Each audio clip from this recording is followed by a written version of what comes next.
Imagine living life like a stormy sea. One moment you're riding the crest of a wave, feeling invincible, and the next, you're pulled under, struggling to breathe. This is what it feels like for those living with bipolar disorder, a condition marked by extreme mood swings that can turn life into a roller coaster of emotions. Bipolar disorder isn't just a matter of feeling up or down. It's a complex mental health condition that affects millions worldwide. At its core, bipolar disorder is characterized by shifts in mood, energy, and activity levels that are far beyond the normal ups and downs everyone experiences. These shifts can disrupt relationships, careers, and the very fabric of everyday life. But where does it all begin? Research points to a combination of genetic, epigenetic, developmental, social, and environmental factors. It's not just one thing that causes bipolar disorder.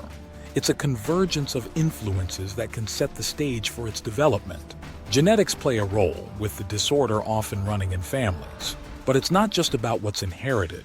Epigenetic changes, which involve how genes are expressed in response to life experiences, can also contribute.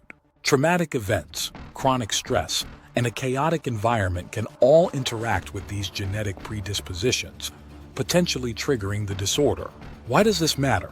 Because understanding the roots of bipolar disorder helps us see that it's not a personal failing or a lack of willpower.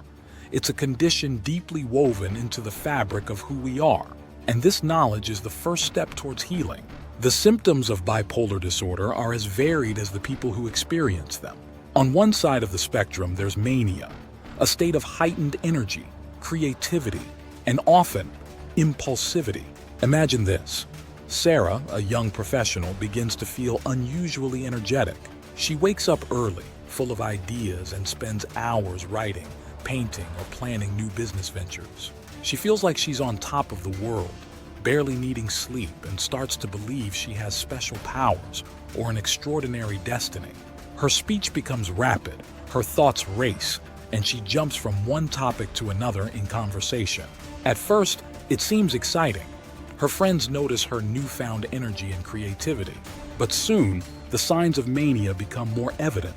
Sarah starts making impulsive decisions, like spending her entire savings on things she doesn't need, or taking reckless risks, like driving too fast or engaging in dangerous activities. She becomes irritable when others can't keep up with her or question her actions. She may even start projects she has no time to complete, leaving a trail of unfinished work behind her. The highs feel exhilarating, but they come at a cost.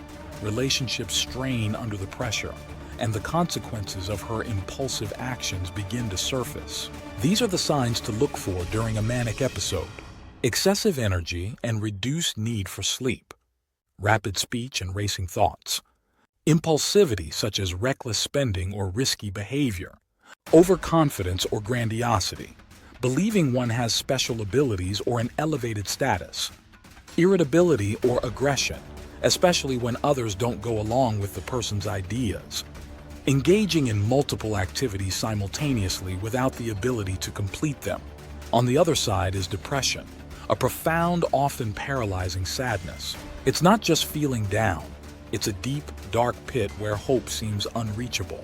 During these times, even the simplest task can feel impossible, and thoughts of self-worth may plummet.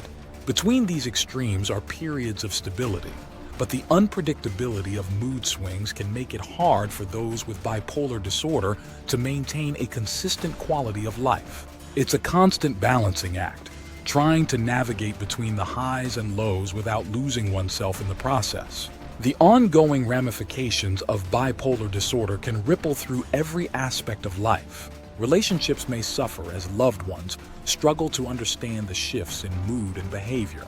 A person might withdraw during depressive episodes, pushing away those they need most.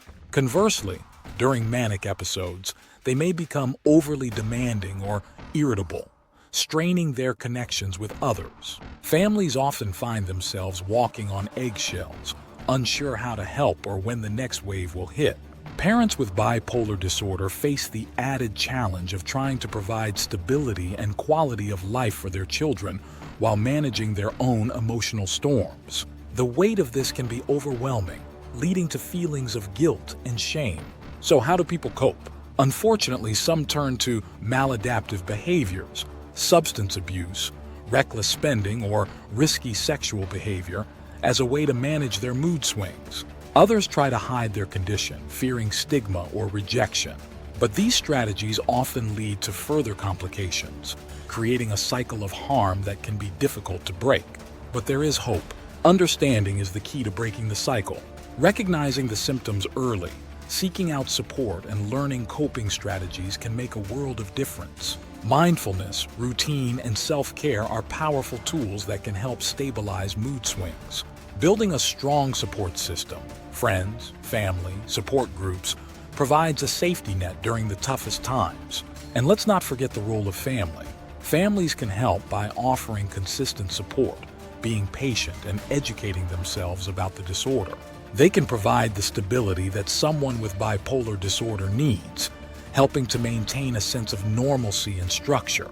If you're living with bipolar disorder or know someone who is, remember this: you are not alone. You are more than your diagnosis. There are ways to manage the storm, to find calm amid the chaos. If trying on your own doesn't work, you might want to consider exploring professional help. Sometimes the best way to navigate a storm is with a guide. As the famous psychologist Carl Jung once said, "I am not what happened to me. I am what I choose to become." Your journey with bipolar disorder is just one part of your story. It doesn't define you.